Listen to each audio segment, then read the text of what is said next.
one of the jobs I had when I was in the agency, I was the morning briefing officer for the director of the National Photographic Interpretation Center.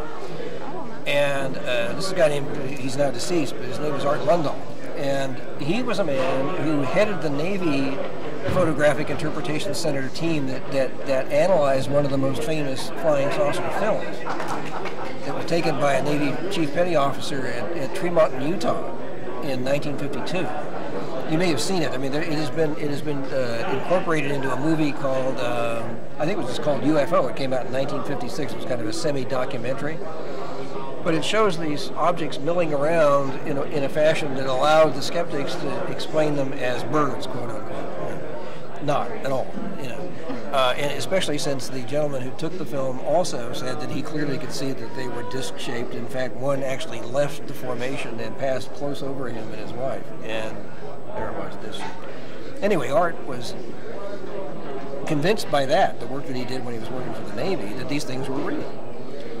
And I heard from somebody else there that he was the guy that was involved in that. So one morning I got enough nerve to ask the director. I said, hey, I'm very interested in this subject and I understand you were involved. So after that, we would almost every morning we would shoot the breeze for 10 or 15 minutes about the subject.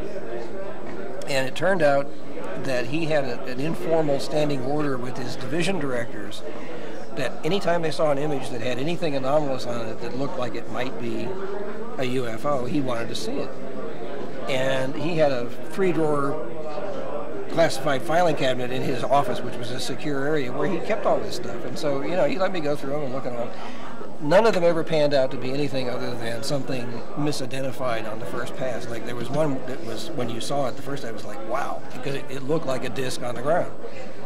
It turned out that it was a mostly buried storage tank that was just stuck up maybe about a foot from the surface of the ground. The rest of the tank was below ground. And so when they got another pass, they had another mission that flew over this area. They took a picture from a different angle, and you could see that. But, he kept trying all these years. But what I found was interesting was at the time I worked for him, the Condon outfit, the so-called scientific study of UFOs, was being conducted for the Air Force. And they arranged with the center, through Mr. Lundahl, for them to do photographic interpretation analysis for the Condon committee. He never said a word to me about that. So I had no idea this was going on until years later when I found out about it. So, who knows what he didn't tell me. But I never, in my whole time in the agency and in the Department of Defense and working in Congress and all of that, I always, every time I saw an opportunity where it was reasonable to bring up the subject, I would ask people, what do you know, what have you been involved in? I never once ran into any kind of official activity or interest. I ran into a lot of very serious personal interest. I mean, very senior people, very senior military people, very senior civilians and so forth, who took it very seriously and found it, and a tremendous number who not only took it seriously, but were convinced that these were spaceships from another planet. But never anything official.